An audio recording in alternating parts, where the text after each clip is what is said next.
अरे किन के हार एक्लै लौ तरुण छोडा यार लौ एक गिलास दुध रनक्क ततार लिएर आउँछ दुध खान मन लाग्यो आज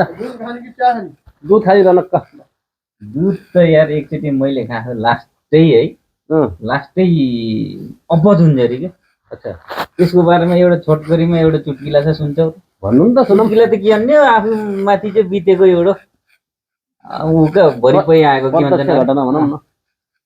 एकचोटि के भयो भने अब हाम्रो गाउँमा अब हामी चाहिँ अब ठुलै समाज थियो के होइन समाजमा अलि माथिकी भाउजू थिइन् होइन भाउजूले चाहिँ बोलाइन एक दिन घाँस बाख्रा हेर्दै जाँदाखेरि गएँ होइन गएपछि भाउजूले चाहिँ बोलाइन चाय खाएर जानु होला भनिन् होइन भैँसीले दिइरहन्छ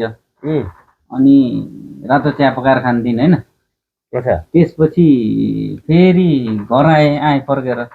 फर्केर आएपछि फेरि तिनले चाहिँ अब त्यति बेला फोन सोन नहुने के होइन फेरि बोलाइन अनि फेरि गएपछि त तिनले त मजाले एक गिलास दुध खाएर जानुहोस् भनिन् है दुध खुवाइन् अनि फेरि भोलि नै आउनु होला है भनिन् अच्छा किन होला भने अब म जस्तो अब पहिला त त्यस्तै त कहाँ बोलाउँदैन अर्कन्दिन गएँ है टन्न गिलास भरि दुध तताएर दिन्छन् है दिउँसो पनि बोलाउँछिन् दिउँसो नि दुध दिन्छन् दिउँसो भन्नाले बेलुकाको साँझ पोख त्यतिखेर पनि दिन्छन् है 2 दिन 3 दिनपछि नौनी घिउका पिँडा क्या त्यतिखेर है यस्तो दिन्छन् बिहानै बोलाउँछिन् है बेलुकै बोलाउँछिन् बिहानै बोलाइछन् बेलुकै बोलाइछन् है बोलाइ गर्ने चिच्यार अनि फेरि एक दिन चाहिँ गइन अनि यसकरी बिन्ती लाएर आउनु बाबु आऊ जसरी भए पनि आऊ भनिन् अनि गएँ म होइन भाउजू तपाईँले मलाई यति धेरै चाहिँ किन चाहिँ दुध खुवाउनु हो किन घिउ खुवाउनु हो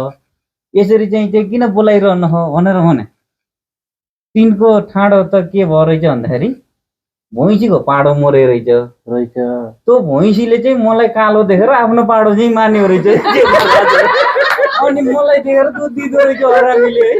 केही दुध दिएर पो अनि फेरि मजाले यस्तो अचम्म भयो र मलाई